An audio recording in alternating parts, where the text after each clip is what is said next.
అండి. ఈరోజు వంకాయ ఫ్రై చేయబోతున్నానండి. దీనికి కావాల్సిన పదార్థాలు వంకాయలు, పసుపు, కారం, ఉప్పు, గరం మసాలా, కార్న్ఫ్లోర్ అండి. వీటితో వంకాయ ఫ్రై ఎలా చేస్తానో చూడండి. ఈ వంకాయలు ఉన్నాయి కదండి, ఇవన్నీ కొండి ఇలా ఘాట్లు పెట్టుకోవాలి. ఇలా మొత్తం ఈ వంకాయ అంతవరకు ఉంటే అంతవరకు ఎన్ని ఘాట్లు కావాలంటే అన్ని ఘాట్లు మొత్తం పెట్టేసుకోవాలి. ఘాట్లన్నీ మొత్తం ఐటమ్స్ అన్నీ ఇలా మొత్తం కలుపుకోవాలండి. కలుపుకున్న తర్వాత ఇదంతా ఒక దగ్గరగా పెట్టుకోవాలి. మొత్తం ప్లేట్లో వంకాయలు ఉన్నాయి కదండి, వంకాయలు ఇలా మొత్తం ఇలా కోసుకున్నాం కదా, దీంట్లో ఏం లేకుండా చూసుకొని ఇదంతా అప్లై చేసుకోవాలి. వంకాయ మొత్తం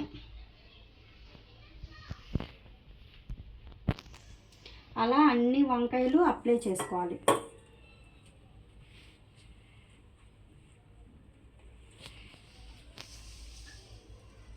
ఉప్పు అవన్నీ మనం సరిపడా చూసుకొని వేసుకోవాలండి.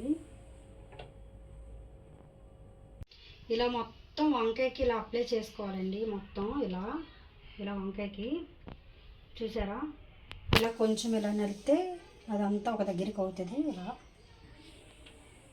మొత్తం ఇలా అప్లై చేసుకున్నారు కదా. ఇప్పుడు స్టవ్ వెలిగించుకున్నామండి. స్టవ్ వెలిగించుకొని కొంచెం వేడాక ఆయిల్ వేసుకున్నాం. ఇది ఒక్కొక్కటి తీసి ఆయిల్ దగ్గర సైడ్లో ఫ్రై చేసి ఇవ్వండి. 2 నిమిషాల్లో అయిపోద్ది. ఎక్కువ టైం కూడా తీసుకోదు. ఈ వంకాయ ఫ్రైకి కొంచెం ఆయిల్ వేసుకున్నామండి.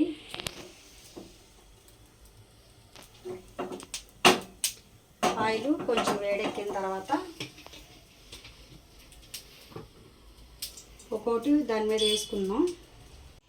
ఈ వంకాయలు ఇవన్నీ ఇలా పెట్టడమేనండి పెనం మీద. ఆయిల్ బాగా వేడైంది కదా, మసాలా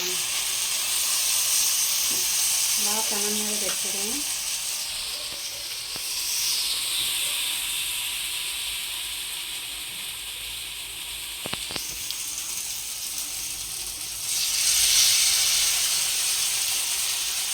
దీనికి ఎక్కువ టైం కూడా తీసుకోరండి, తొందరగానే అయిపోద్ది. వంకాయలు ఇలా ఉన్నాయి కదా, ఒక సైడ్లో వేగాయి కదండి, రెండో సైడ్లు తిప్పుదాం. ఇటు కూడా బాగా వేగితే టేస్ట్ మాత్రం బాగుంటుందండి. ఒకసారి మీరు కూడా ట్రై చేయండి. చూడండి ఇలా ఆగాలి.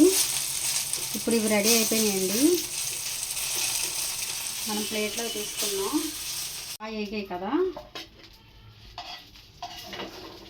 చూడండి అసలు ఎంత బాగున్నాయో. చాలా బాగున్నాయండి వంకాయ ఫ్రై. మీరు కూడా ఒకసారి ఇలా చేసి ట్రై చేయండి. చేసిన తర్వాత కామెంట్ బాక్స్లో ఎలా ఉందో టేస్ట్ చేసి చెప్పండి.